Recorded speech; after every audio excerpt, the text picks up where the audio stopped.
It's time for the Brown Sports Bag on WCLU, the official local sports show here in Glasgow and Barron County. And now, alongside John Butler, here is your host, James Brown. Welcome back to the Brown Sports Bag, presented by McDonald's of Glasgow. I'm James Brown, here with John Butler. We're going to stick to sports today, John. Isn't that what people want? They just want us to stick to sports. Look, to be honest, John and I, we talk about different things before we get on the air, and there are things sometimes he's like, I don't know, man, I want to steer clear of that. And I'm like, I got some things to say, but it may not be the things that make people happy. So that's just the way that goes as well. Isn't that right, John? That's exactly right. You summed it up. So anyway, it's been a tough couple of days, from the Barron County girls' perspective. Yeah. In the tournament, and Glasgow boys too. Yep. We did not kind of get the results, so we'll get into it.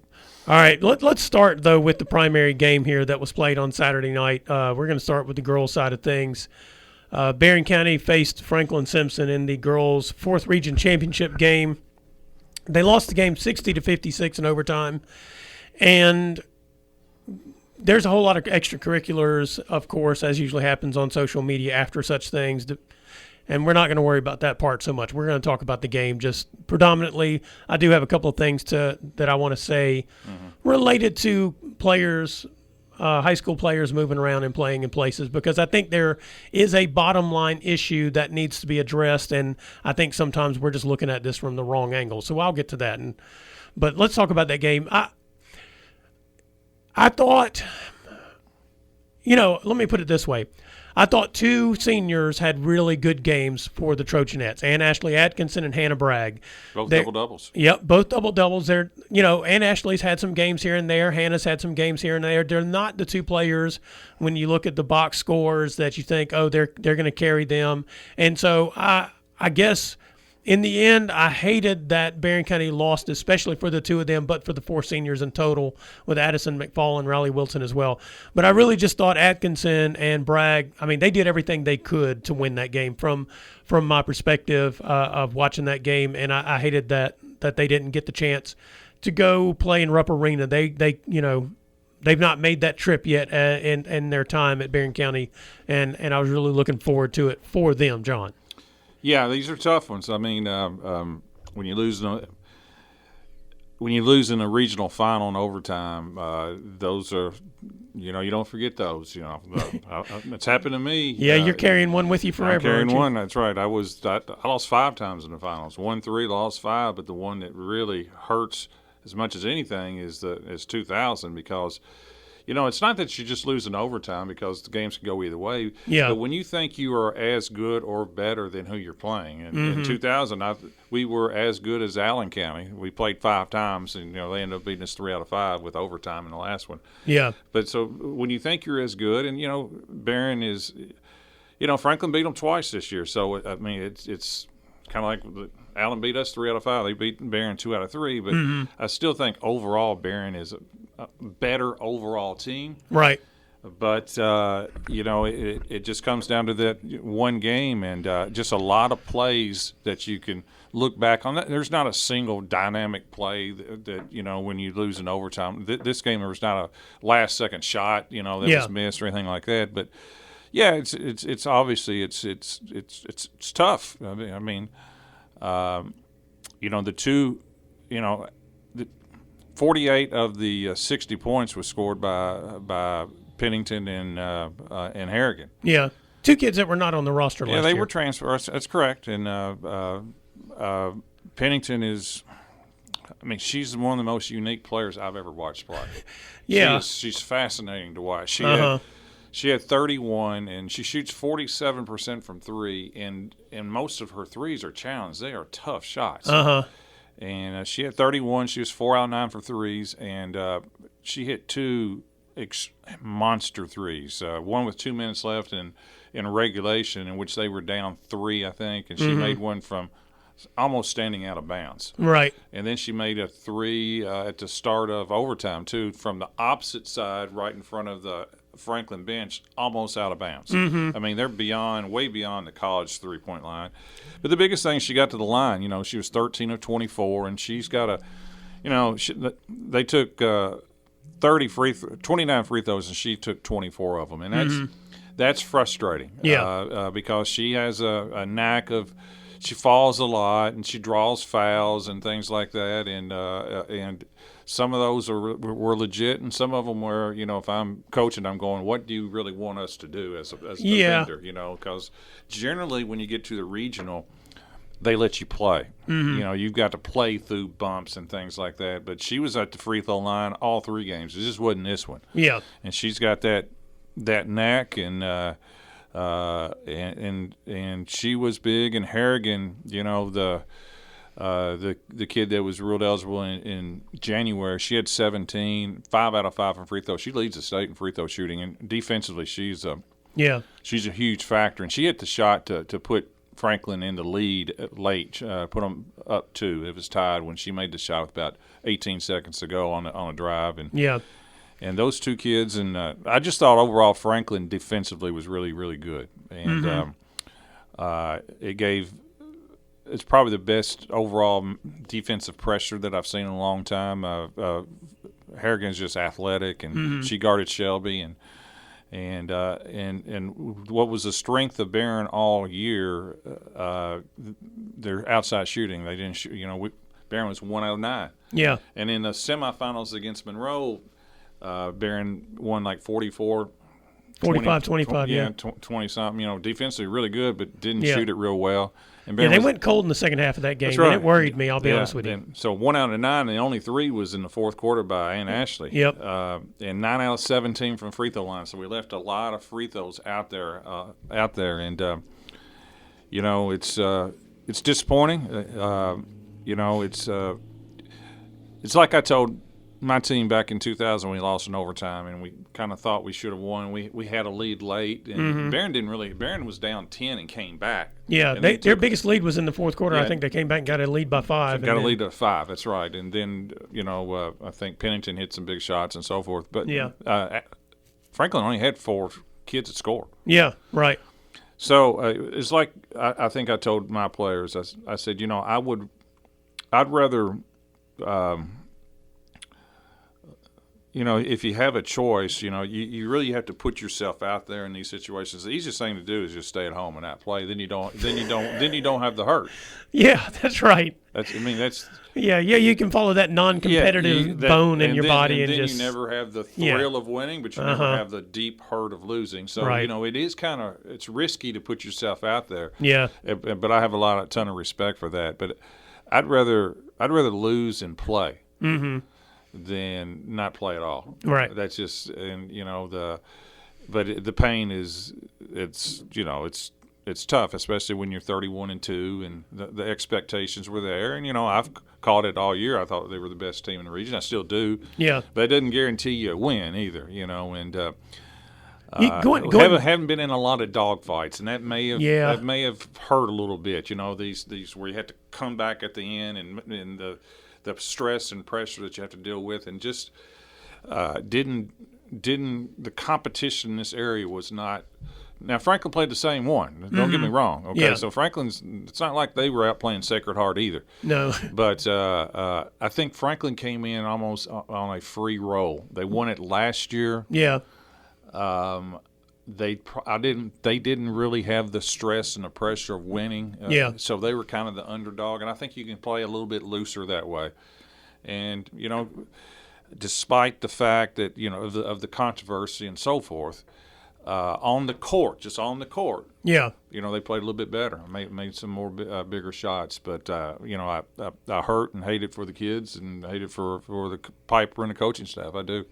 You mentioned the competition, and even though the regular season is what it is, if you just look at this tournament, Franklin Simpson, they were all over Greenwood. Greenwood came back, right? Yeah, they won by 1 in overtime. Yeah, so against a Greenwood team that was not real good. So they survived that one, and then you're like, okay, well, they're vulnerable.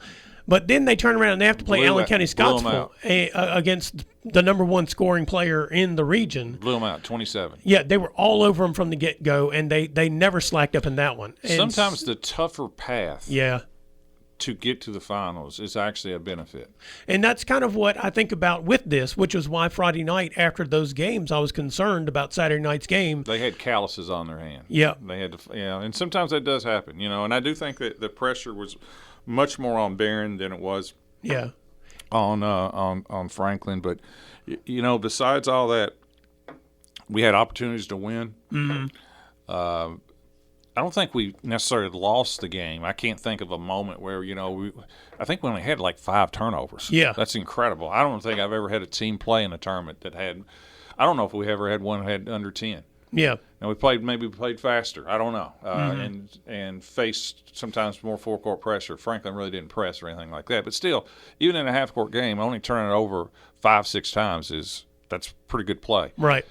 But just could never – those three-pointers are like dunks in men's basketball. Mm-hmm. They're just such momentum builders. And a team that shoots it so well, Mm-hmm. one of the top three-point shooters and shooting teams in the state, we just, A, didn't get very many, Yeah. and B, only made one. Yeah. And that obviously that hurts. The other thing, you mentioned the number of foul shots that Pennington shot in the game. Yeah, 24. But in the end, even though she shot 24, she barely shot 50% on them. Yeah, and there was a 13. stretch where she was 2 of 6, which is when Barron I felt like that was when Barron had a chance to take control of the game, and it just didn't happen. Nope. They missed a couple of shots, I think, on the inside, and maybe had a turnover. One of those, maybe off an offensive rebound, they may have turned it over out of bounds. And that was a stretch where when I was watching the game, I'm like, right now, I thought Barron was going to take control of the game right then. I really did, because I thought Pennington was gassed. She was Harrigan was tired. tired. Chloe Smith had 4 fouls on her. Everything was in Barron's favor, but they just could not take advantage in that situation. Credit. She walks it up, she'll take 9.5 seconds to get it up the floor. Yes. And, she is, she doesn't pass the look test. No. But, man, she is crafty and good. She's like watching Luka Doncic play whenever he's had like a 6-pack of beers. I said that on there in their first game. Yeah. I said that's my comparison. Yeah. I mean, it's silly to say that, but that's how she kind of plays in a lot of ways. And she looks like a softball player, not a basketball player. The stats are weird. Franklin was 6 of 14 from threes, which is really good. So and Barron's 1 out of 9, so that's 15 more points from the three. They were 18 of 29 from the free throw line. Barron was just 9 of 17, so that's 18 plus 9 more. It's 27 points they were ahead in terms of threes and free throws. Yeah. So all Barron's points pretty much came from 2, which is a little abnormal. Yeah. And again, it was one of those games that I'm sure Coach Lindsay and the coaching staff will look back on through the years. You always do. Like you do the 2000s. Absolutely. You're always looking back at what could I've done here. Yeah. And it's not, it's just like I would tell Piper, I keep thinking what could I've done earlier, just not in that game, but leading up to it. You'll never, ever get that out of your mind. But also if you make one more shot here, 2 more free throws here. Yeah. And then all those others. I mean, if Franklin loses a game by 1, they're going to be thinking, what could I have done here. That's just that's the nature of it, and that's the cruelty of it. It's also, the thrill of victory when you get all the accolades is great, but the loss, it's real. It hurts. Yeah. It also builds character. It does. But I do hate it for. The 4 seniors with Wilson is Chastity Nunn played for me. That's her. Mm-hmm. That's Chastity's daughter, and Chastity lost in overtime in 2000. Okay, she was on that team. Yeah, and that's she was one of the best players on the team. She's there with Lauren Simmons and Lindsay Simmons and a lot of those girls, and that was I hate it for her, and. I thought Bragg had a really good game. Yeah. 10 points and 11 rebounds. Yeah. And McFall had just an unbelievable senior year. And Ashley Atkinson, just the last 3 weeks of the season, she's been outstanding. I mean, she had 17, and her fourth quarter and overtime was just incredibly good. Yeah.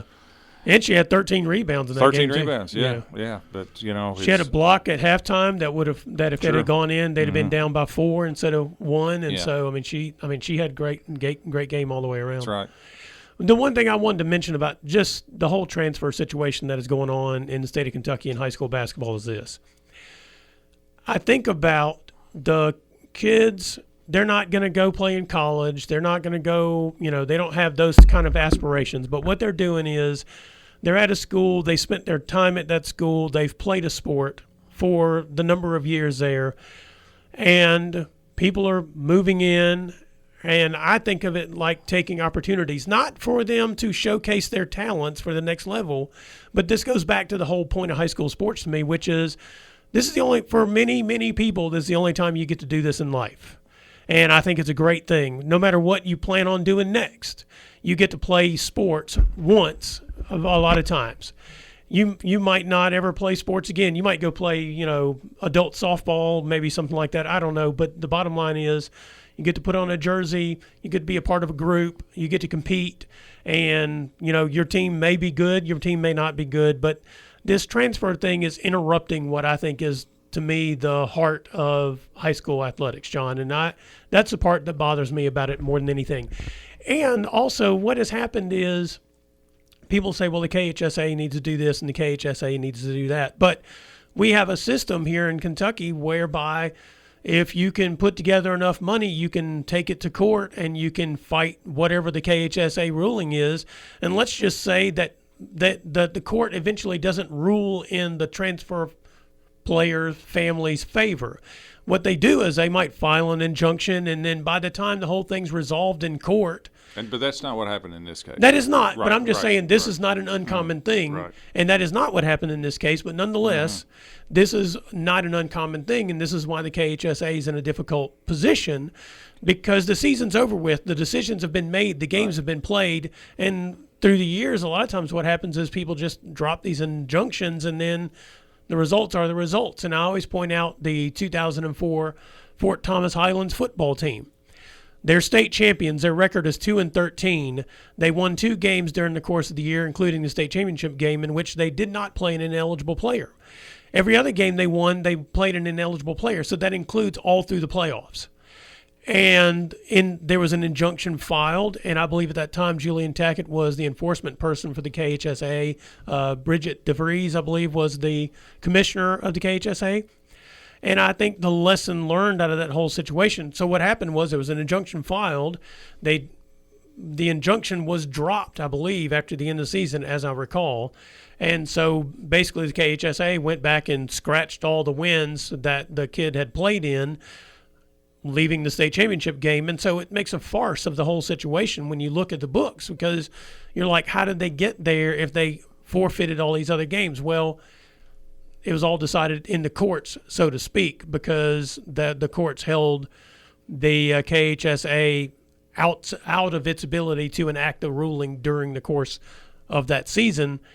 And so that's kind of where we are, even though if that's not the case here, and I feel like there are probably some issues here, and we'll see how it turns out, But the bottom line is, the problem is, before we move to the next segment, is all transfers are not the same. That's right. There's that too. That's where all this gets really muddled. There are completely legitimate transfers. Oh, yeah. Our mobile society happens all the time where it's completely legitimate, and it's and then there's others that in the last so many years, it's just like, what's going on? But it's just each case is completely different, and that's where everything gets really, really, in my opinion, kind of muddled, because almost everybody has people, and there's nothing wrong with that. Yeah. But the rules have to be followed and so forth. What the rules are and what is not is,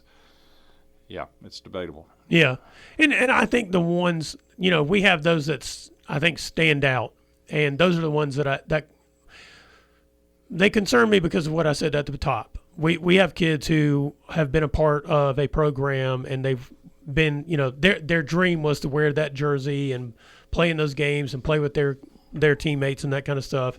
And they, if somebody moves in that is better at that sport, then they might just decide, hey, I'm just not going to be a part of this anymore. And I hate that for those kids, because those kids aren't really the ones that are like, hey, I'm doing this to go to college. They're doing it because it's what they want to do. And I feel for them, to be honest with you. But, in the end, there's, as you just pointed out, there's not an easy answer, because not all transfers are created equally. There are some past seemingly easy answers that used to be followed, and, for the most part they were. But now the KHSAA is not really in a position to fight all these things in the court system, and you just don't win like that.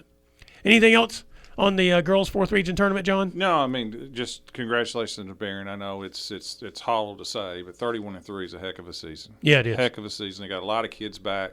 They'll be one of the favorites again next year. Yep. Maybe this will be great motivation. Not that they needed any, but this will stay with you. But if you're returning, then just keep working, and you can only control what you can control, and that's how I would look at it. Just stay with it, try to get better. Yep. All right. This is Brown Sports Bag presented by McDonald's of Glasgow. We'll be right back. Welcome home to Local Sports with James Brown and the Brown Sports Bag on WCLU. Welcome back to the Brown Sports Bag presented by McDonald's of Glasgow. James Brown, John Butler. The girls' 4th region tournament may be over, but the boys is not. It continues tonight, John, and we're just going to start off by talking about the Barron County Trojans. They didn't upset Clinton County. They beat Clinton County like they stole something. It was an impressive win by the Trojans. Yeah, if you told me the score without telling me who had won, I hadn't watched the game, you said, well, it's a 28-point game. I go, well, I thought Barron would play better than that. I didn't see Barron being the 28-point winner. Yeah, no. It's just a fantastic. I could see Barron winning because I watched the first game 2 weeks ago. I thought if Barron won, it would be a close, low-scoring game. I did too. I thought the game would be close. I thought if Barron was going to win, it'd be 2, 3, 4-point game. Yeah. But Clinton, I think it's fair to say they got behind. And sometimes to pull these upsets off, you need to get the lead. Yeah. And they got the lead. Yeah. Franklin got the lead against Barron and girls. Yeah. Early. Yep. And sometimes, that getting the lead gives you some confidence and so forth. And Barron got the lead. And then Clinton, to me, early in the second half, went into panic mode way too early. Yeah. I mean, they're not a pressing team, and they went full court pressure almost the entire second half, which can give Barron trouble, but they either were getting a steal or Barron was shooting wide open layups. And that's what you got to do against a team that presses you. You got to score against it. It does you no good just to break the press, because now the press is not hurting. That's not doing it. Yeah. You got to make them pay. And though Barron did turn it over some, they outscored them so much more off the press. And then Clinton, midway through the third, the game was, when I say panic mode, I'm talking about the game was 15, 16, 17 points. I mean, you can come back from that. Yeah. But Clinton was just coming down and taking just rushed 3-point shots with no ball movement. I mean, they look like a team, and I think they were a team who had never even been behind and just played just so out of character that, I don't know if it was all the stuff that they were trying to put together at the end of the year. Yeah. Trying to play, he had so many different players, and, Clinton traditionally plays 6 or 7, that's it. And I don't know if that had anything to do with it, but they got behind and really kind of imploded out there. One of the things in the previous segment, we were talking about regular season schedules and what they do for you. Barron played a tough regular season schedule, and they played in that game as if they had played some tough games. I agree. Played some tough, close games, and actually at the end of the season, They played in a bunch of them, played well in a bunch of them, lost some of them, won some of them, won more than they lost in that situation. I agree. I think it really helped them. It did, and they look like they'd been in playoff mode for 3 weeks instead of 1 day. I agree 100%. I think it really helped them. Just Shelton is a sophomore. He's going to be a fabulous guard. He's already good, but he's explosive, can score. He had 20, Hardy 16. And, those guards were responsible for getting the ball down the floor for the most part. Yeah. You throw in Griggs, too, off the bench, but those two were really good. Pippen, it was fantastic. He had 12 points, 11 rebounds, double-double. Good defense early in the game, defense, too. 13 and 9 for Nunn. Bird had 8. And they had to do a good job. Those inside players had to do a good job on Jackson Mason, who killed them earlier in the year. Yeah. And they did early, and I think kind of the way Clinton was playing kind of took him out of the game anyway. Right. It's just like no ball movement. We're just going to come down and just shoot and hope for something. And they ended up, you can just tell, they were 1 of 17 from threes. Yeah. Barron was 5 out of 12. And probably the stat that, to me, that was remarkable is that Barron out-rebounded Clinton 38-29. That was the one I would have thought. I would have thought it'd be a dead even. Barron has the potential to out-rebound you. But that's just Clinton just got so out of whack. Yeah.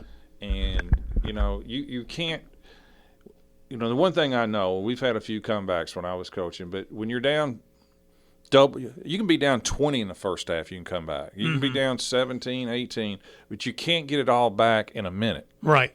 It's a long process where you got to get stops and you got to score.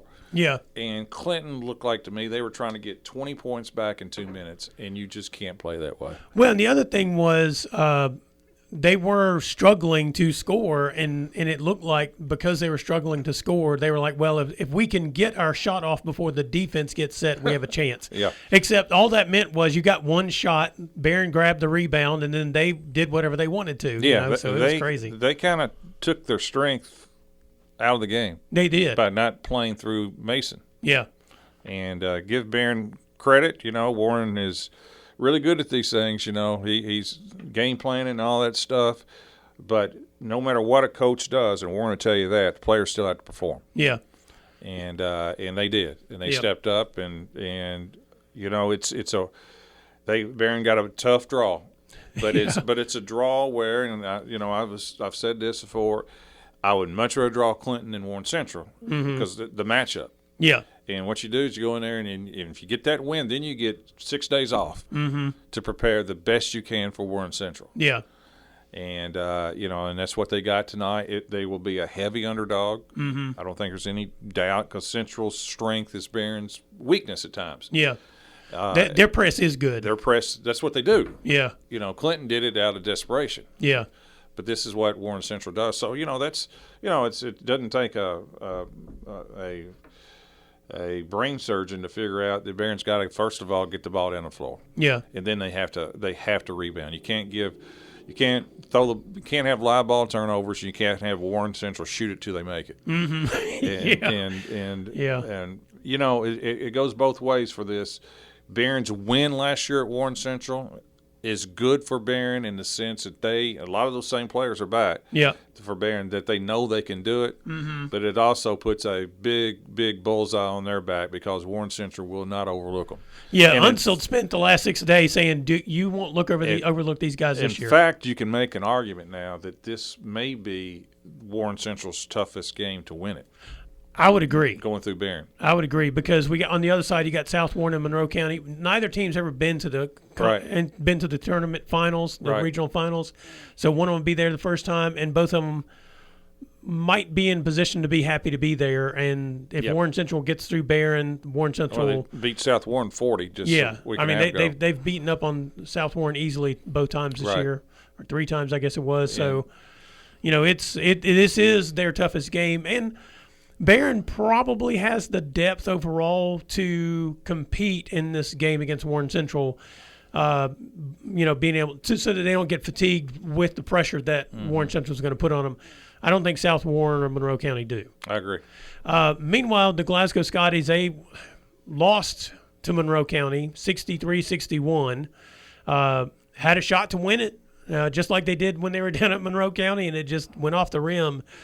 But I thought the Scotties defense, as good as it's been all year, it was one of the games where they struggled defensively, I thought. And those are during the regular season when they struggled some on defense, that's when they usually lost their games. When their defense was tight, they were hard to beat. Yeah, it's disappointing. Yeah. I mean, it was a matchup that we talked about last week. Glasgow got a great draw. They did. But everybody in that section can say the same thing. Yeah, I mean, with Clinton and Moore and Central on top that's side. That's correct. So, I mean, this game obviously could go either way. The two teams have played close, but it was I think if you gave Glasgow a truth serum, they will be honest and say they probably didn't play their A game. I think it's fair to say. They got out-rebounded 32-19, which is just shocking to me. And I think that was the stat that was most shocking to Coach Stockton as well. Bryson Knuckles from Monroe was fantastic. Yeah, he was. He was the player of the game. Mm-hmm. He had 21 points. He handled the ball more than I've ever seen him handle it. Yeah. And didn't turn it over. Mm-hmm. And got to the free throw line, made big shots. And Branson Williams was also great. He had 15 and 14. Yeah. And Glasgow, outside of Bradley, who had 24, he kind of put him on his back. Martin had 16, but they didn't shoot it great. 4 out of 16 from three, only 5 out of 10 from the line. And then they got out-rebounded, and they had a shot at the end. Mm-hmm. They had a shot to tie, and Bradley drove into the lane. He had a 2. I thought he was going to take that 2 because he's so good at when he gets into the lane. But he probably made the correct overall. He made an unselfish play. Let me just say that. He kicked it to the corner for a wide-open 3. Mm-hmm. But in fairness to Trace England, he hadn't played much that game. That's a tough shot when you don't when you're not in the game very much, and missed it. Mm-hmm.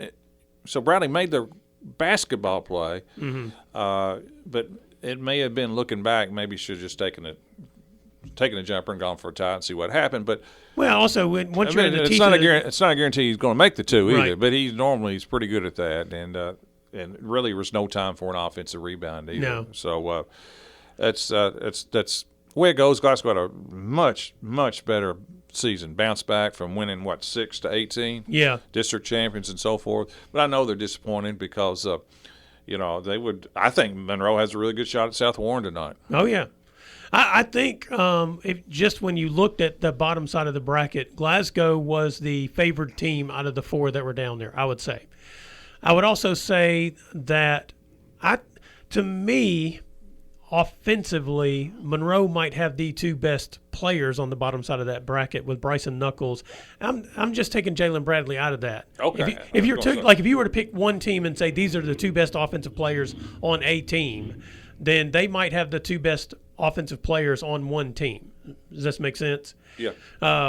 Because, Glasgow has Jalen Bradley and Jarek Martin sometimes and Jackson Norris sometimes, but I think Williams and Knuckles are consistently 2 of the best offensive players on a team like this.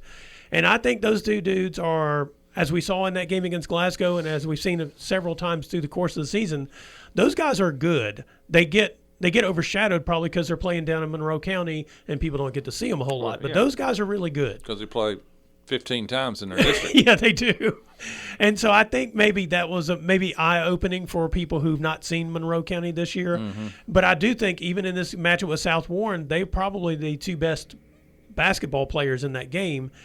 And I think neither one of them is really known as being just a basketball player because they play football. They might play – I think Williams maybe plays baseball as well. They might both play baseball. They're your classic we play sports kind of athletes. Agree. And so I think people might be – South Warren will be a problem because they play good defense and they got size, but now they're not a great scoring team. No, they played one of the ugliest games in tournament history the other night against Logan. That game was brutal to watch. It was. It was a rough one to watch, man. That was rough. And then also tonight, Caverna, here at 5 o'clock, so in about 18 minutes, they tip against Taylor County in the boys' 5th region tournament. Both games, and then Adair and North. Yeah. That should be a dandy tonight, both of them. After kind of watching some of that 5th region tournament and the teams that are in that tournament, the thing I will say about Caverna is they are the best defensive team in that tournament. They can defend you everywhere on the floor. And that doesn't mean they're going to win tonight or anything like that. But also, if you've got a player and that is your player that scores a lot, you're not going to get it a lot against them. So I'm curious to see how Cooper Stone for Taylor County. Well, it's not Stone. They also have the left-handed kid. He's a good shooter. It's really Vernon. Yeah, he's a good player too. So they got some. They do. They got some good players. So I'm curious to see. Now, I do think Caverna should have the edge on the boards with the Martin twins and Jason Graves. They got the edge against everybody but probably UK on the boards. And I wouldn't doubt they wouldn't out-rebound them. Excellent point. Yeah.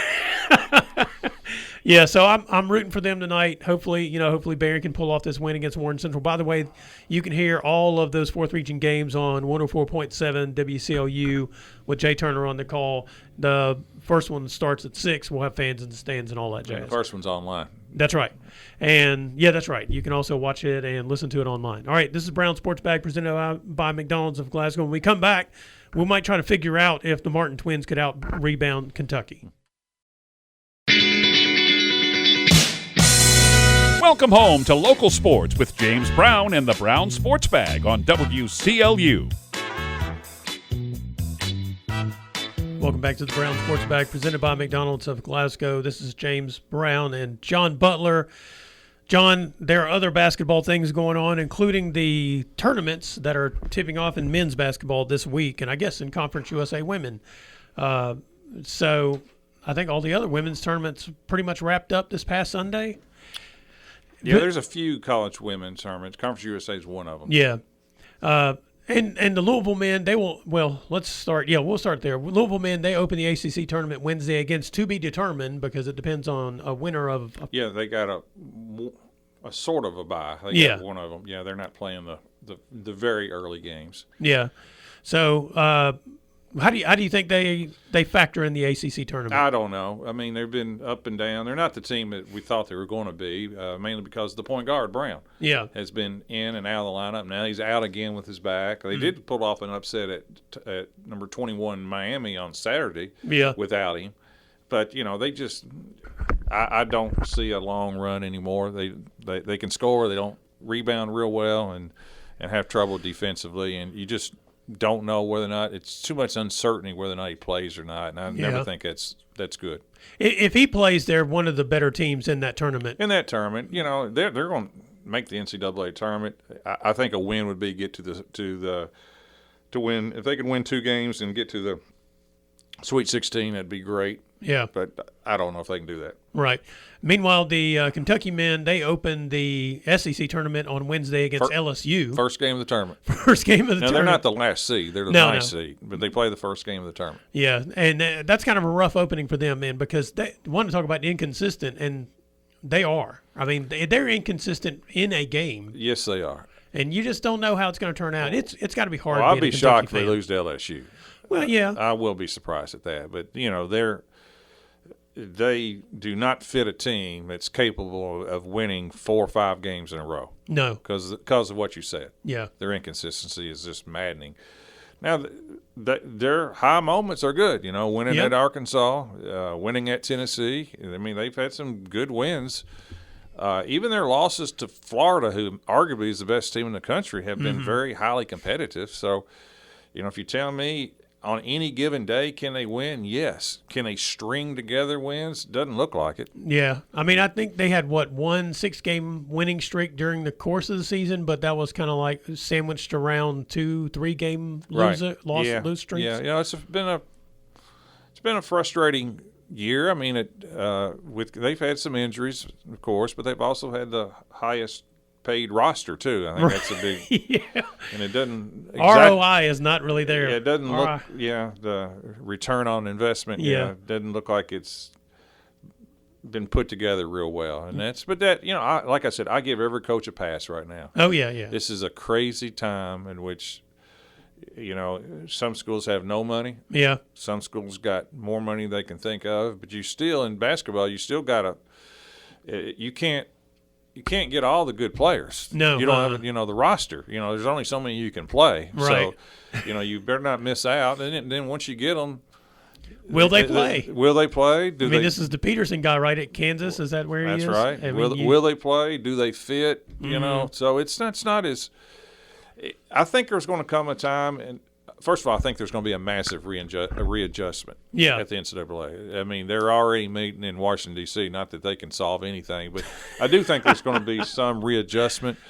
But I almost think it's got to a point like football, a lot of these schools are hiring general managers, and their job is just go out and get players and let the coach coach.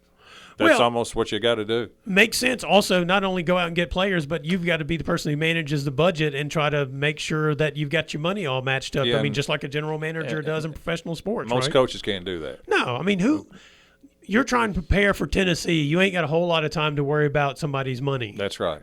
And that's just outside the realm of possibility when you get right down to it. And then WKU, they opened the CUSA tournament Thursday against Kennesaw State. Well, they'd won 6 in a row, and then they threw in 2 clunkers. Yeah. They got blown out at FIU and at was it Missouri State? Yeah, they got blown out both times. So they, at one time, were the hottest team in the conference, and then they kind of go – maybe they were looking ahead to the tournament because it don't matter. I mean, they could win 8 in a row. The only thing it does is it affects seeding. They got to win the tournament. Yeah. If they don't win the tournament, they're out. Yeah. That's life in mid-majors. They got to win it. Yeah, you could come in as the lowest seed team in the tournament as long as you win it. That's all that matters. That's all that matters. That's what gets you in. You bump out everybody else.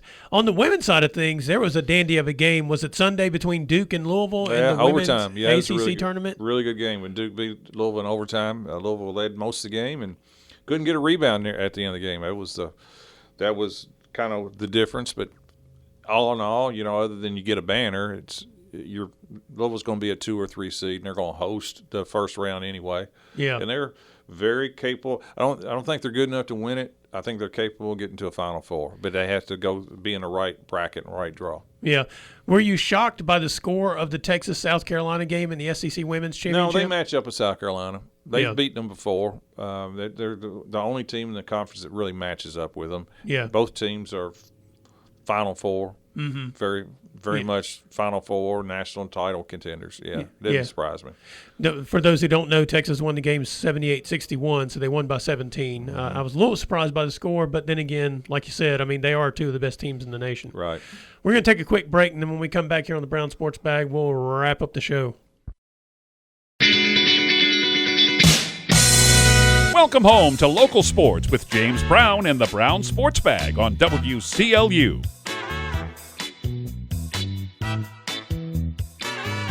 We have a couple of minutes before we get out of here. James Brown, John Butler, presented by McDonald's of Glasgow.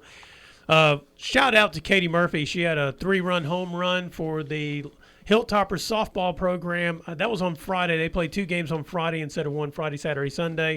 And then they finished up Sunday against Missouri State, swept them 3-0. They are 18-3, John, and WKU softball is back and playing pretty well. Yeah, I'm happy for Katie. She's obviously had a great career at Barron, played multiple sports, so you can do that. Yeah. And started almost every game last year as a freshman. Yep. And gotten off to her and her team has got off to a good start. Proud of her. Yeah, they still have several players from the area. I mean, that's one of the things about that program through the years is they recruit locally and get kids out of South Warren. And and you can do that if you recruit good players. It don't do you any good to recruit locally if they can't play. Well, luckily they have some pretty good softball programs in this neck of the woods. That's exactly right. That's a benefit. Yeah, so yeah, for golden rule of success, yes, that's right. Don't have no good players. Yeah, don't recruit bad local players. That doesn't help you. unless of course somebody's giving you some money, and then they get to be a preferred walk-on at that point or something like that. Isn't that how that works? Maybe. I don't know. But anyway, congratulations to her. And, I mean, like I said, they're off to a good start. Oh, she's a good player. Plays third, plays every day, defends, runs. Yep. They play. They host EKU tomorrow, so rivalry showdown there in their first midweek game of the season, I think it is. And then they'll get back in the conference play at the end of the week. I don't know what the softball conference looks like this year for Conference USA, but WKU is usually one of the better programs. Agreed. And by the way, next Monday, before we get out of here, I was gonna tell you that- Liberty. Yeah, Liberty, that's right. By the way, next week, the high school baseball, softball seasons get underway, and tennis has already started. So we're not out of basketball season, and the spring sports is already going. So Well, the weather's. hey, it's lovely at the moment. That's exactly right. All right, we're about to head down to Diddle Arena. You guys can catch those games right here on WCOU 104.7, the Burgundy version at 6 o'clock with Jay Turner. And then, of course, we'll be carrying the South Warren Monroe County game after that. So stick around. The pregame starts at 6 o'clock with fans in the stands. This is James Brown for John Butler. The Brown Sports Bag presented by McDonald's of Glasgow. We'll see you guys again next week. You've been listening to the Brown Sports Bag on WCLU. Be sure to join James and John again next Monday at 4 for another edition of the Brown Sports Bag.